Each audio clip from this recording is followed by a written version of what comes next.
Hi everybody, I'm here with Graham Sommerville from BHI here at Friedrichshafen, and good to catch up with Graham as always. Yeah, good to catch up with you guys. It's always great to see the orange shirts, You can't miss them anywhere, really, can you? Yeah, well, I hope you haven't had too many beers last night, and your eyes are sort of, fuzzy from it, because this isn't what you want to see, really, is it? Yeah, not too many, because I had to get up for this today. So, I've done that too many times, and then you struggle the next day. True. You were telling me a great story earlier on about how BHI and the ham radio community has really opened up a market for you with the National Health Service in the UK, and I'd love you to tell us a bit more about that. Yeah, it's funny. We got a call quite a few years ago from an amateur, and he was working at the Cromwell Hospital in London, and he said, "Look, have you got a noise cancelling intercom? Because we've got an intercom on a cancer treatment machine, but it doesn't work because we can't hear the patient because the noise in the machine is too loud." And we said yes. We didn't, but we said yes. But I had a friend that made intercoms, so very quickly we got a prototype knocked up. And from sort of then onwards, we developed a system and went into partnership with an American company called Accuray. And we actually now have a partnership where we supply them intercoms and noise cancelling intercoms. So what you get is a desk unit that's push to talk. You have a speaker and a microphone with a 25-foot cable that hangs down below the patient. So the patient then, when they're having treatment or before, when the noise of the motors are running, open comms to the nurse's station so they can hear all the time with the noise cancelling what they're saying.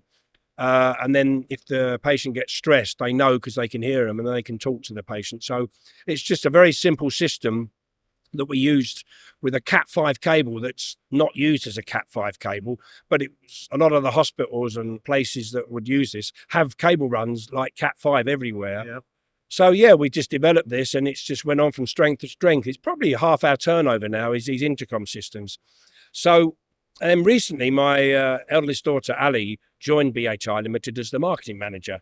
So she's been doing a lot of stuff with case studies and she sort of got hold of the intercoms, and we happen to have locally to us in Brighton a cancer treatment centre, a breast cancer one, and they've got two of my intercoms in there.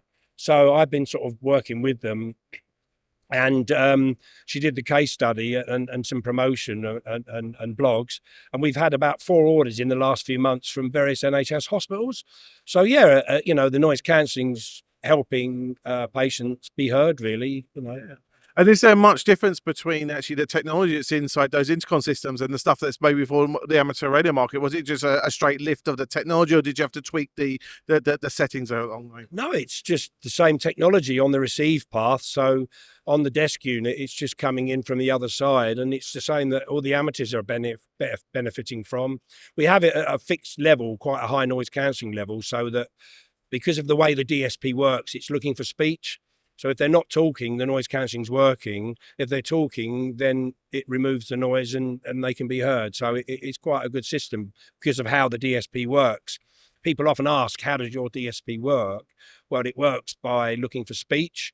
So if you've got no noise at all, the speech is just going through unfiltered. But even if you have a high filter level, the speech is unaltered. And then if you suddenly get a lot of noise, it does its job. So it's quite good. You don't have to keep changing the filter level every time. So, yeah. Yeah. Oh, it's a fantastic story of how the hobby's helping, say, mainstream and the NHS from there and work from there. You also mentioned as well there's a potential new product on the horizon. Can you tell us much about that? Yeah, we had a speaker called the DSP-KR that sort of went obsolete because of components, but we're virtually just about there now, and we hope to bring that back. It's like a 10-watt speaker, and we've added a bypass feature. So we're just finishing off a few things, and we hope to get that in production in the next few months. So that's going, and then hopefully some other products to do with noise cancelling after. One of the markets my daughter wants to get us into is the marine market. So we've got like a marine waterproof speaker with waterproof switch. So we're going to try and push into that market. Also, the other commercial market was like the Coast Guard and the sort of National Coast Guard Institute. We're looking at trying to help improve comms from at sea to save, sort of improve if there's anyone in distress, it helps to improve the speech quality, and And then sort of, again, I suppose, again, the better the speech quality, the faster they can respond, because it's clearer, you clearly know what you're responding to, don't you, exactly from there. So it makes a lot of sense. It does. What we did was we did a trial for 3 months, and what they found was a lot of the volunteers were hard of hearing, and having our noise cancelling actually lifted the speech because we could get rid of the noise, so they could actually hear what people were saying at sea. So they all benefited from having the noise cancelling, and so we're working on that. And So fantastic. So, I mean, UK Hamfest is in, 3 months? Could they possibly be picking up those products there? Do you think that timeline might fit? I hope to have a prototype of the DSP-KR Mark II by the Hamfest, and maybe even one of the marine speakers. So, yeah, we're pushing to try and get them for the Hamfest. Perfect. So, say if you're going to UK Hamfest in Newark, early September, isn't it, this year? If I remember right, they're moving now. Early September, yeah. So check out Graham's stand there, and you can have a look at the prototypes and sort of see from there. Right. Well, I think that's great to catch up with you, Graham. I say it's always great to hear you've got new products coming on the market, and I say you've been looked after at this show as always. So yeah, it's great to see you again. Yeah, thank you. Yeah, I've been looked after by your mum has been bringing me coffee. It's amazing. So, and she's been sitting and have a bit of a rest. I don't know where Martin's been, but he's around somewhere. Anyway. Probably complaining he's not getting looked after and getting cups of coffee and all the rest of it. We can start rumours on this, Graham. But as I say, I'm quite impressed that she's looking after you, but the rest of us got to fight for ourselves. So fair play to you, my friend. Yeah, fair play to you. Thank you very much. Look after yourself. Take some. Thank Cheers. you.